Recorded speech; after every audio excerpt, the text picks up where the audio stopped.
Alrighty, I'm back. Jose Rodriguez here. We just got done talking about the Pro 1000, how this would be a near perfect printer if they just added 2 features. Go back and watch that video if you don't know what I'm getting at. So let's talk about Epson printers this time. Epson printers that can be used with refillable cartridges require you to do certain things. It's not foolproof, okay? And let's assume that the P800 is able to use refillable cartridges, whether they reside in foreign countries or in the United States. Let's just assume that you don't require chipless solution or a decoder board. You're able to use your auto reset chips on those refillable cartridges. Here's what happens.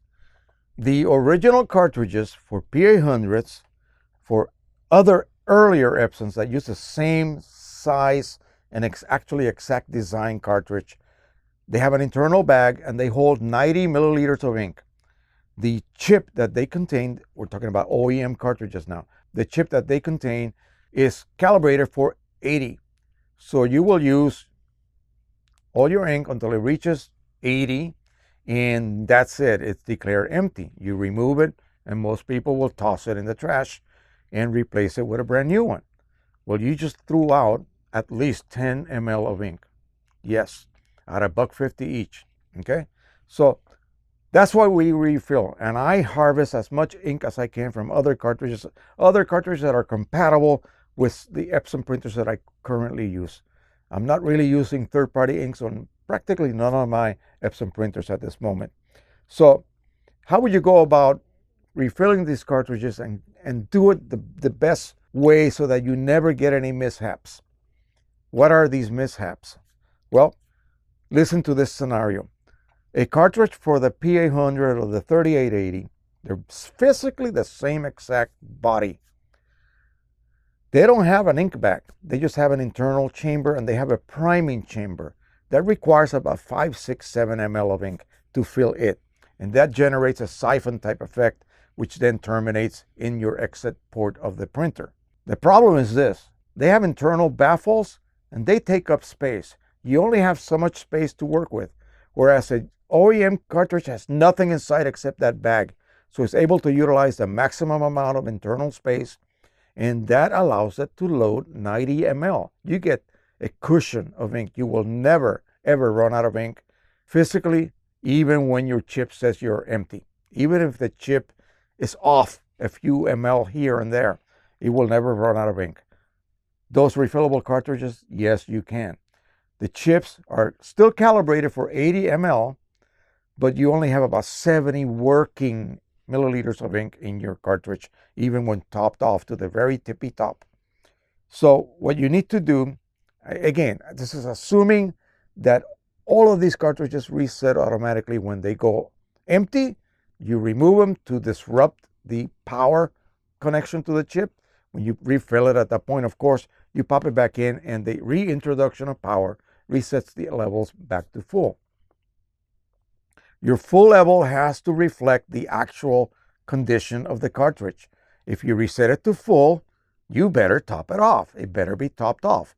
But here's the problem: you can never top it off high enough to match what the chip thinks the cartridge has as far as volume.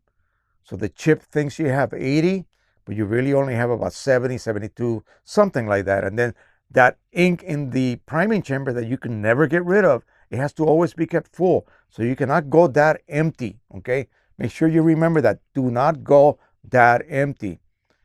And I cannot vouch for every auto reset chip and their so-called accuracy, because it does differ. But what I would suggest you guys do, and again, it requires a little bit of work. This is what refilling is. It's not just enjoying the benefits of printing with cheap inks, lowering your cost. You have to do a little work. You cannot eat your cake and eat it too. I always say that. You have to put in a little bit of time and effort in your part.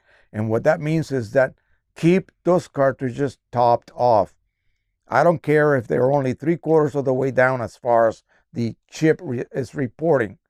And with the chipless solution, it's always full.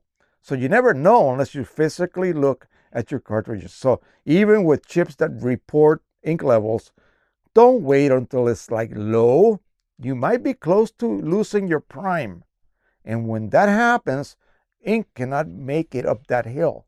It's a siphon effect. And if you go beyond a certain point, say you forgot to top off a cartridge and it was empty, you took it out, reset it, put it back in. The chip says it's full, but in reality, you only have about maybe 10 ml left. You will run out of ink, and there's nothing but air to get in there. That will require a ton of work to get that air out of the ink lines. You can't just do it magically by pressing a button, okay? Massive cleaning cycles and possibly a total ink recharge, and you need a special tool to be able to do that, okay? There's no utility in the driver to allow you to perform that operation. You can't do it that way. So again, the simplest way to avoid any of this, and don't go, oh my God, I have to top off all the cartridges. Yeah, you do, okay? You do. Simple as that. It's only 9 of them. Just have your inks ready. For me, it's like every 2 or 3 months I have to do that. No problem.